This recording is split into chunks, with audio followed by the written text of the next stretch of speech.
It's Michael with Asymmetrical Preparedness. I'm thinking this video is going to be called Get Ready for Conflict. Seems like it's on the horizon, doesn't it? We've been talking about this a lot lately, just because it's on my mind. I was just talking with my son and trying to think of prepper video ideas. It's kind of like writer's block right now for me. Just because, you know, like fire starting, water purification, food storage, all this stuff. Food storage is very important, don't get me wrong, but it all seems very menial right now. Just with all the chaos going on in the world, I guess just talking about things like that normal prepper stuff is just kind of, I don't know. It's not as exciting to me right now, or not as relevant, I guess, is what I'm trying to say. So let's talk about getting ready for conflict, getting ready for war. What do you need to do? There's a lot to do. A lot to do. Most of you guys, sorry to say this, you probably won't like me saying this, but you're not ready for war. Very few people out there are. Very few people out there have the mindset, the mental toughness, the mental fortitude to be able to do that. To be able to pull that trigger on somebody else. You know, I mean, it's easy to run around here and be like, oh yeah, run and gun, you know, oh cool, I'm cool, you know, tactical reload, yeah. I got the things, I got the tack lights and all this stuff like that, you know. Hey, check out this Glock, look at the awesome stipple job I did, you know. All these things like that. Check out my cool holster, you know, Safari Land, let's do the things. Yeah, it's easy to sit there and do that. It's easy to show you all my tactical gear and my ARs and stuff and be like, yeah, let's go time. Well, it's not just like that, you know. It takes a serious serious change, I guess, a shift in your thought pattern, in your brain, in your mental state, I guess what I'm trying to say, to be able to do that. Especially, it's not just about pulling the trigger. It's about, you got incoming rounds. Most people watching this video probably have never even heard incoming rounds. You don't even know what the difference is between incoming rounds and incoming effective fire. You know, it's one of those things you got to learn, and I don't know how to learn it. Maybe you know, it's too dangerous to practice. Really, I wouldn't recommend you guys trying to go out there and practice like having somebody shooting around you and stuff like that while you're moving. It's just you're begging for an accident. So I guess most of you guys, if this does come to conflict, you're just gonna, you know, it's gonna be trial by fire, and you're either gonna step up or you're gonna fail and die. So I know you don't like to hear that either. But you know, it's a whole different world. It's not fun. Combat is not fun. Anybody that thinks it's fun is you know, I don't want to be working with them. So it's difficult. It is scary. If you're not scared going on a mission or going out there stepping outside the wire, then you know you're pretty screwed in the head. And I'm not saying you're sitting there scared like you're groveling, like, oh my God, I'm so scared. No, it's just it's in your mind. You know, it's something you're thinking about. It's something to be mindful for. So what am I getting at? Mind is a big thing. And there's really no way for you guys without military experience to get that kind of that mental experience. So I guess down that side, just try to be as strong as you can. On the other side, there's a lot you can do. Fitness is key, big time. You're not going to be able to run and gun and carry all that gear if you're not fit. Even lightweight loadouts. You know, even if I got like my lightweight chest rig with, you know, 3 AR mags and my AR and like a water bladder or a pack with some water in it, some food, stuff like that. It's still, you know, over time you're going to get heavy, or it's going to get heavy. Everybody, boots on the ground, common saying, ounces equal pounds, pounds equal pain. So the more you're carrying, the more pain you're going to be in, trust me. So when you're looking at your minimal loadouts, check out my minimal loadout videos. But that's not even really minimal. I haven't shown you really a minimal loadout. Maybe I need to do that. Because even my minimal loadout is my chest rig and I have my battle belt. Because to me, my battle belt, I guess that would be my minimal loadout. So you can check out my battle belt videos. I have a battle belt video way back when, and then an updated battle belt video. You can check that out. What I wear on my battle belt. So I guess that would be my minimal loadout. I can, you know, fight with that loadout. It's got 2 40-round AR mags, plus one of the guns, so 3 40-round mags.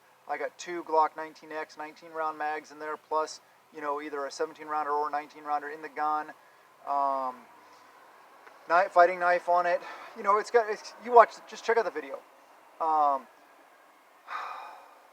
having the things, yes, it is important, but not anywhere near as important as being able to effectively engage targets right now at unknown distances, on the move, under stress, high heart rate, control breathing, all that kind of stuff. Known distance ranges, that's easy to sit at 100 yards, 200 yards, and sit there and plank steel. Yeah, that's easy.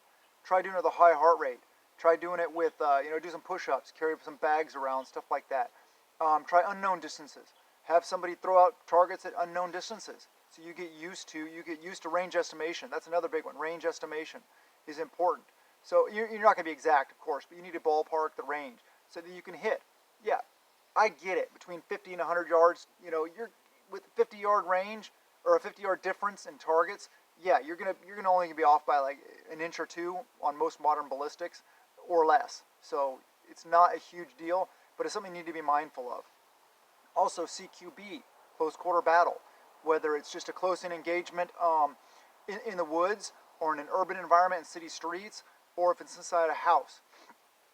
One of the biggest things is height over bore. Just a sec. Pardon the dog going psycho. I think it was a squirrel. Anyway, height over bore. The distance from where your optic is, or your iron sights, and where the bore axis is, meaning the middle of your barrel, or the bullets coming out, versus where your optics are. Be mindful of that. When you're close in, that's going to matter, where you're hitting. If you're shooting center mass, it's not going to matter that much. But if you're going for headshots, octonasal cavity, this area here, for a one-shot takedown, then it will matter. Another thing is height over bore matters when coming up on a barricade or a barrier or shooting around stuff or over stuff or under stuff. Be mindful. Lay the rifle on its side, either direction. Okay, you're not height over bore now. You're height to the left or to the right. All right, be mindful. Train this stuff. This is stuff you can be doing now to better your chances in a combative environment. There's a lot of stuff. Learn about slicing the pie. Learn about team movements. Practice team movements. It's just, practice, muzzle up, muzzle down, depending on what the situation is. Practice different carry methods.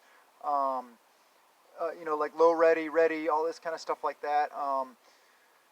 Practice with your firearm. I talked about stoppages, clearing stoppages. That's a very important skill to learn.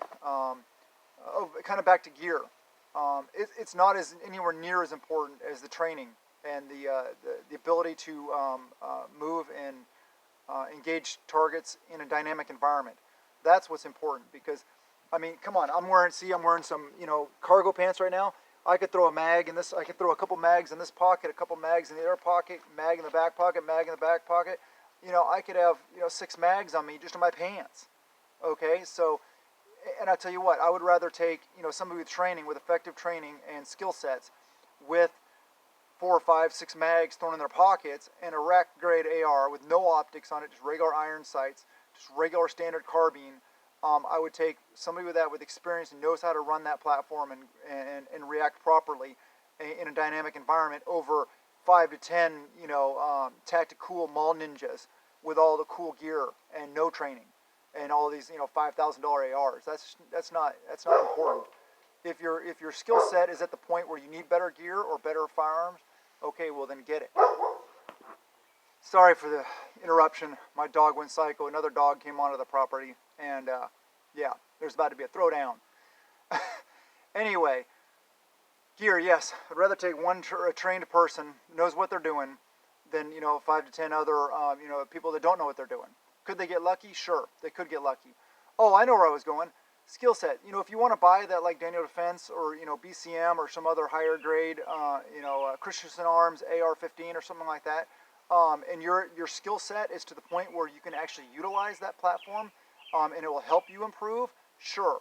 But I guarantee most of you out there, a rack grade AR-15 from Palmetto State Armory your ability would probably never ever outshoot or outperform that rifle. So training is key. I know all the tactical stuff is cool. I get it. It's fun to, Barbie doll up your AR-15. Keep it basic though. I have an optic, yes. I have backup iron sights. I have a vert grip because of the way I run my platform. I like them. And I have a tack light. That's pretty much it. You know, obviously stock and everything else. But the only accoutrements, the only things I put on are vert grip, optic, and what was the oh man, tack light. You got to see what you're doing. But yeah, so don't worry so much about the tactical gear. Get as much training as you possibly can right now. Like I said, fitness is key. Work on your fitness. Even starting now, sure, start now, because we don't know when this is gonna roll off. You know, when this is gonna start, when the two-way range is gonna open up. We don't know that kind of stuff yet. So don't say it's too late to start, because you know this is gonna hit off now, and you know I just have to go with what I am. Any little bit of improvement is better than nothing. So do that. Make sure your gear is in good order, good working order. If it's not, repair it or buy new stuff. Make sure mags are loaded. Make sure your stuff's ready to go. Make sure it's organized. Make sure you wear it, all your gear together. If you have a battle belt, plate carrier, and a backpack, throw it all on together. Move around, do the things, train, because you will find interferences where gear gets in the way of each other, so you can't actually get to it. If you're not actually using your gear, well, then you will never know until you go to need that item and you can't get to it. So do that. I say all the time, do the things. You know, get out and train. We all well know that we may be needed soon. So what are some other things you can do? Some other things you can do is, you know, buy more ammo if you need more ammo. Buy more magazines if you need more magazines. If you don't have a good quality firearm, get one. And always carry. Always carry. You know, always have something on you. I'm sitting on my property out here. There's nobody around, rural area with no threats whatsoever. But what do I have? I always have this on me. And what is this? This is a way to get to the AR. It's sitting right over there, just off screen, right over there, like maybe 20, 30 feet away. So no matter what environment you're in, even if you're safe in your house or in your home, have firearms ready to go. You never know when this craziness is going to spill over into your neighborhood, your house, whatever. So just stand by, be ready, do the things. Fitness, check your gear, train with your gear, know your firearm, practice with it. That's really all you can do. Oh, and you know, get with others, build teams, build, you know, whatever you want to call it, a mutual assistance group, a team, if you want to call it a prepper team, if you want to call it a militia, whatever you want to call it. Start getting together with people that are like-minded, your neighbors. You could just be your neighbors. You talk about a neighborhood watch. With all this stuff going on, people are going to be a lot more receptive to talking about this kind of thing. And bring up the point of firearms.